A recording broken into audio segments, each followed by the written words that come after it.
बिस्मिल्लाहिर्रहमानिर्रहीम। अस्सलाम वालेकुम नाजरीन, आप यूट्यूब चैनल देख रहे हैं, मैं इमरान खान हूँ।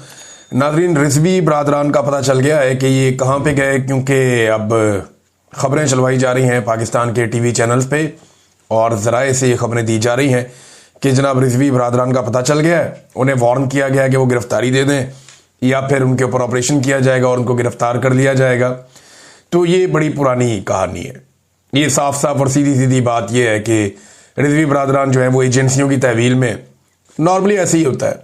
अब वो ज़ख्मी हैं या ठीक हैं या वो सलामत हैं या क्या मामला है ये भी नहीं पता, लेकिन ये ज़रूर है कि ये एजेंसियों की कंट्रोल है मामला।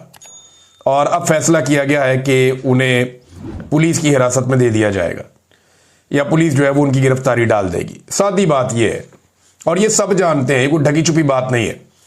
ये कहना बहुत मुश्किल है लेकिन ये हकीकत है, फैक्ट है, इसे हम भाग नहीं सकते। कल एक सीनियर जर्नलिस्ट कह भी रहे थे कि एक भाई भाग गया और दूसरा जो है वो एजेंसियों की तहवील में।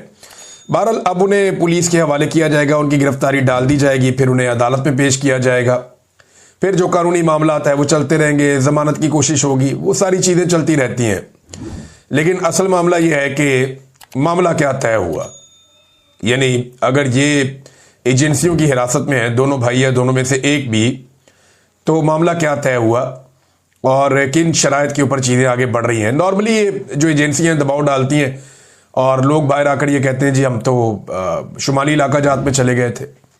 कुछ लोग ये कहते हैं कि वो अभी गिरफ्तार हुए हैं। यानी आपको याद होगा इंतज़ार पंचुता साहब जो थे, उन्हें एजेंसियां उठाकर ले गई थी और बाद में वो एक वकूआ बना के उनको बाजियाब करवा लिया गया।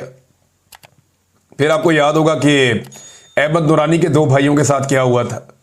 एजेंसियां उन्हें उठाकर ले गई थी और बाद में उन दोनों भाइयों को जो है वो कच्चे के डाकुओं से रिकवर कर लिया गया था। अब यहाँ पे भी एक ऐसी कोई सूरत हाल बनाई जाएगी, वकूआ किया जाएगा या ये बताया जाएगा कि उन्होंने गिरफ्तारी दे दी है या ये बताया जाएगा कि एक इतनी पार्टी है उनकी, वहाँ पे और लोग भी हैं। लेकिन ये बड़े भोंडे तरीके से हमेशा एजेंसियां करती हैं और इसको इस दफा भी कर लेंगी। दबाव शबाव उनके ऊपर मौलवियों का आ रहा है।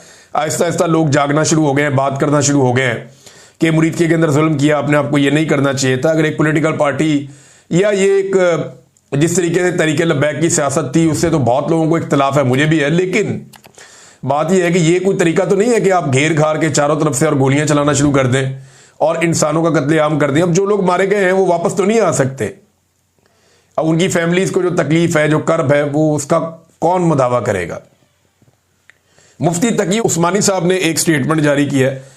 जरा मुफ्ती तकी उस्मानी साहब का आप स्टेटमेंट देखिए। इसमें मुफ्ती साहब ने एक तो गजा का जिक्र किया और साथ में उन्होंने जिक्र कर दिया ये तहरीक लब्बैक वालों का भी। उन्होंने कहा जी कि शर्मुल शेख में गजा की जंगबंदी के मुआहदे पर दस्तखत हो गए और बेइख्तियार बकौले शायर दिल खुश तो हो गया मगर आंसू निकल पड़े। क्यों, ये देखें जरा, ये आपके पाकिस्तान के टॉप के आलम दीन है। उन 70,000 शोहदा को याद करके जिन्होंने अपनी मौत को गले लगाकर फलस्तीन को जिंदा रखा, ये याद करके कि इस अमन का सहरा लाखों जानों के नुकसान के बाद उसी के सर बंधा हुआ है जिसने कुदस में सफारतखाना कायम करके उसे इसराइल का मरकज करार दिया था और 2 साल तक, यानी ट्रंप के सर के ऊपर सहरा क्यों बांधा गया, वो ये कह रहे हैं भाई सहरा तो आपके अपने आर्मी चीफ ने और वजीर आजम ने बांधा है। आपके वजीर आजम ने वहां पे 28 सेकंड तक वो तारीफ की है कि ट्रंप की कोई 28 साल तक इतनी तारीफ नहीं कर सकता। बहुत सारे दुनिया के अंदर लोग पाकिस्तान को बेइज्जत कर रहे हैं, पाकिस्तान के बारे में ऐसी बातें कर रहे हैं कि ऐसा अर्दली वजीर आजम आपने रखा हुआ है और इस किस्म का क्लाउन और जोकर आप ये क्या कर रहे हैं आप, यानी आपकी कोई सेल्फ रिस्पेक्ट है आपके मुल्क की? ये तो भांडों वाला किरदार है जो पाकिस्तान के वजीर आजम ने अदा कर दिया है।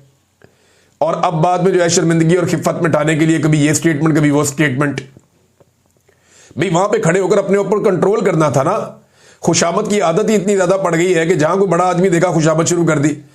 असद उमर ने इसके ऊपर बड़ा अच्छा तबसरा किया। उन्होंने कहा जी कि ये नया वर्ल्ड रिकॉर्ड है और वर्ल्ड रिकॉर्ड ये है कि 28 सेकंड के अंदर चेरी ब्लॉसम का पूरा डब्बा ही खत्म कर दिया। कमाल कर दिया शहबाज शरीफ ने। वैसे इसकी कोई दूसरी मिसाल नहीं मिलती, लेकिन यहां पर ये मुफ्ती साहब ये जिक्र नहीं करेंगे, बस सिर्फ गोल मोल बात कर रही उन्होंने। इसके बाद उन्होंने कहा इसलिए कि गजा में फिलहाल अल्हम्दुलिल्लाह अमन कायम हो गया मगर हम अपने घर में अमन कायम ना कर सके।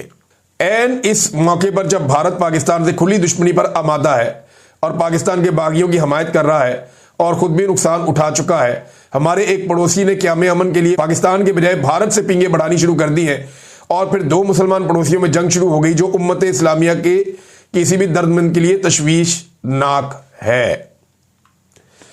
अच्छा जी, अब आप ये देखें कि बिल्कुल तहरीक लब्बैक वाला इसमें तस्करा है नहीं, सिर्फ एक जुमले का एक हिस्सा है थोड़ा सा। लेकिन अफगानिस्तान के ऊपर वो तनकीद कर रहे हैं कि अफगानिस्तान भारत के साथ पींगे चढ़ा रहा है। ये मुफ्ती साहब तब बिल्कुल चुप थे जब बिलावल गया था भारत, तो पाकिस्तान क्या कर रहा था भारत के साथ बात करके। ये मुफ्ती साहब बिल्कुल चुप थे जब नरेंद्र मोदी पाकिस्तान में आकर नवाज शरीफ के घर चला गया था, ये बिल्कुल नहीं बोले। ये मुफ्ती साहब बिल्कुल चुप थे जब एक पूरा खानदान भारत के बड़े बड़े बिजनेसमैनों के साथ कारोबार करता रहा, ये बिल्कुल नहीं बोले। यानी इन्होंने कभी बोलना ही नहीं है जब तक कि एस्टेब्लिशमेंट इनको कहेगी नहीं। मैं मुफ्ती साहब एक बात आपको कहना चाहता हूं, देखें, मैं मेरे रसूल पे बैठ के ना आपको हक और सच की आवाज को बुलंद करना चाहिए। अगर आप नहीं करेंगे तो कौम से क्या उम्मीद की जा सकती है। मुफ्ती साहब आपका इल्म बहुत ज्यादा है, बहुत ज्यादा है, मगर आज सोशल मीडिया पर बैठा एक टीनेजर हक बात कहने में आपसे बाजी ले गया है। आपकी मसलियतें आपकी अजमत और रुतबे को खा गई हैं। अब आप जो मर्जी करते रहे। यहां मुफ्ती मुनीब साहब हैं, उनका भी स्टेटमेंट आ गया और मुफ्ती मुनीब साहब पे स्टेटमेंट इसलिए उनको देना पड़ा कि उनके अपने कारकुनों ने, उनके अपने तलबा ने बहुत शोर मचाया और उन्होंने कहा ज्यादती हुई है, इतनी बड़ी मुफ्ती साहब बोलते नहीं आप। तो मुफ्ती साहब अपने मुतालबात के साथ सामने आ गए, ये दबाव की वजह से, और इजाजत लेकर ही आए होंगे। ये इजाजत के बगैर तो मुफ्ती मुनीब साहब काम करते नहीं है। अच्छा, मौलवी जितने एक्सपोज हुए ना इस रजीम में, इससे पहले कभी नहीं हुए, चाहे वो फजल रहमान साहब हों, चाहे वो जमात इस्लामी हो, चाहे ये मुफ्ती मुनीब साहब हों, चाहे हमारे मुफ्ती तकी उस्मानी साहब हों, चाहे और बहुत सारे मौलवी हों।